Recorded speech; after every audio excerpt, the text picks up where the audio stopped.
Xa non estamos nos momentos de facer grandes promesas, non toca en estes momentos falar de grandísimas infraestructuras ou de grandísimos proxectos.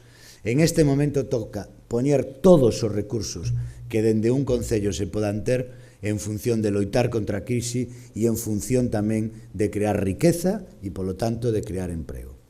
Temos que seguir apostando, queiramos ou non, pola modernización e pola formación. Eso é, digamos que teñen que ser pezas absolutamente claves para prestar cada vez un maior servicio, máis especializado e isto é novedoso, pero sí queremos poñelo en marcha nos vindeiros 4 anos, e singularizado. A creación da Carta de Servicios do Concello de Vigo.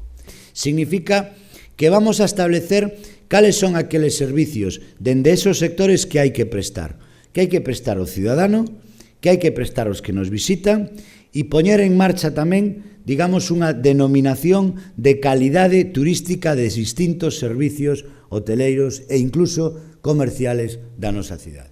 Se eu son alcalde de Vigo, como aspiro a selo, o contacto directo cos vosos sectores, o diálogo directo e a búsqueda en común vai a ser sempre, lóxicamente, unha das nosas prioridades, e ese contacto directo que moitas veces é máis importante que calquera outra acción.